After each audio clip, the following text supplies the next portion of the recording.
Perang di Ukraina telah berubah. Selama 2 tahun pertama, kedua pihak bertarung dengan artileri, rudal, tank, dan peperangan parit yang mirip seperti saat Perang Dunia dulu. Namun di tahun ketiga, perang jadi lebih mematikan. Penggunaan artileri mulai berkurang intensitasnya dan digantikan dengan drone. Drone kini menyebabkan sekitar 70% kematian dan cedera bagi personel kedua pihak, sekaligus mengubah cara peperangan di masa mendatang. Mari kita bahas dalam video berikut.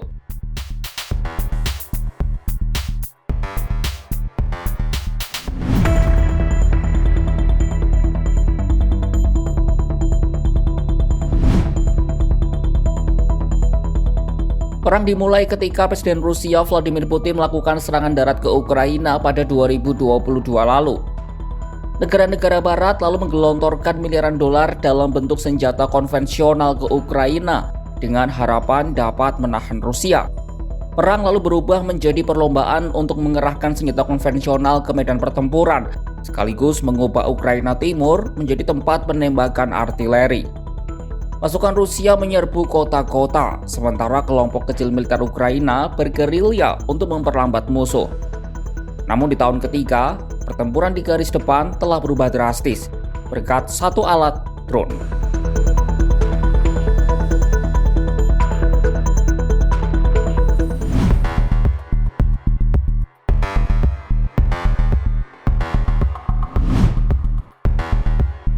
Memasuki tahun ketiga peperangan, drone menjadi makin lazim digunakan di medan perang, khususnya di Ukraina dan Rusia.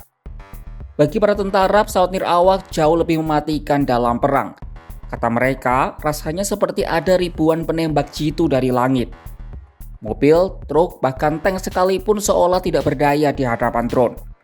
Bahkan tentara yang sudah bersembunyi, entah di parit atau tempat persembunyian lain, kini tak lagi aman. Contoh nyatanya adalah tank Abrams. Tahun 2023 lalu Amerika Serikat memberikan bantuan 31 tank Abrams canggih ke Ukraina. Sampai video ini ditayangkan, sebanyak 19 tank diantaranya telah dihancurkan, dilumpuhkan, atau direbut. Rusia juga terus meningkatkan serangan pesawat nirawak dari tahun ke tahun. Serangan difokuskan di kota sepanjang Ukraina Timur, seperti Luhansk, Kharkiv, Sumy, sampai Odessa. Sementara serangan drone terbanyak pada 2024 tercatat terjadi di Nikopol dengan lebih dari 200 serangan. Hampir semua tank lainnya telah ditarik dari garis depan. Soal ongkos perang, jelas perang drone lebih menguntungkan karena biaya pembuatannya jauh lebih murah. Pejabat Ukraina menyebut pihaknya memproduksi lebih dari 1 juta drone setiap hari. Sementara Rusia mengklaim mampu memproduksi sebanyak 4.000 unit setiap hari. Keduanya terus meningkatkan produksi dan menargetkan untuk membuat 3 hingga 4 juta drone pada 2025. Apalagi serangan menggunakan drone punya banyak keuntungan. Selain lebih murah, drone bisa melihat lebih dekat di garis depan yang seringkali susah untuk dimasuki secara langsung. Apalagi drone-drone terbaru sudah dilengkapi dengan kamera canggih. Ukraina juga telah bersenjatai pesawat nirawak dengan berbagai macam bahan peledak. Pesawat nirawak ini menjatuhkan granat, mortir, sampai ranjau ke posisi musuh. Beberapa dilengkapi senjata anti-tank dan amunisi tandan untuk menyerang tank serta kendaraan lapis baja. Ada juga yang dilengkapi hulu ledak fragmentasi anti-personel atau termobarik untuk menghancurkan bangunan dan bunker. Komandan Kompi pesawat nirawak serang Ukraina, Kapten Vyacheslav, menjelaskan ada 50 jenis amunisi yang digunakan Ukraina, mulai dari Whitehead, Dementor, Bat, Kardonitik, dan lain sebagainya. Karena kemajuan ini tentu senjata anti-drone juga mengalami perkembangan pesat. Kini perang artileri berubah menjadi perang elektronik. Salah satu alat yang makin banyak digunakan untuk menghalau drone adalah jammer alias pengacak sinyal. Puluhan ribu pengacau telah tersebar di garis depan Ukraina untuk melumpuhkan pesawat tak berawak.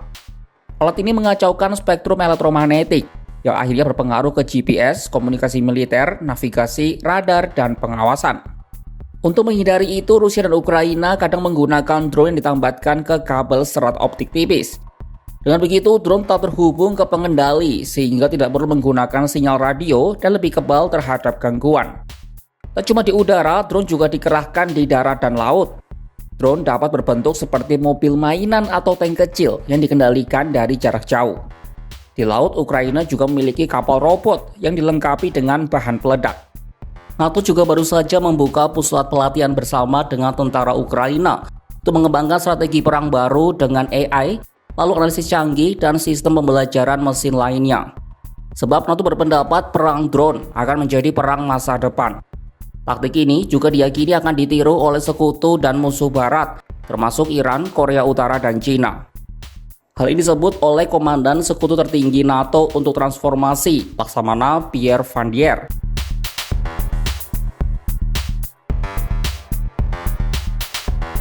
Laju perkembangan ini juga telah membuat banyak pengamat perang tercengang. Mereka terkejut senjata mahal berharga jutaan dolar di medan perang dapat dihancurkan oleh pesawat tak berawak yang harganya hanya beberapa ratus dolar.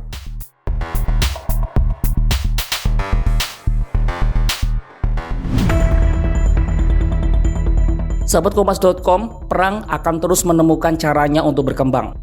Dunia sudah berkali-kali menjadi saksi peperangan, dari perang parit di Perang Dunia Pertama, bom nuklir di Perang Dunia Kedua, sampai kini perang drone di Ukraina.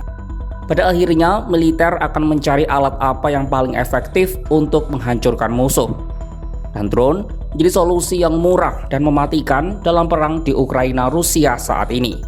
Saksikan perkembangan kabar dari Ukraina hanya di kanal YouTube Kompas.com.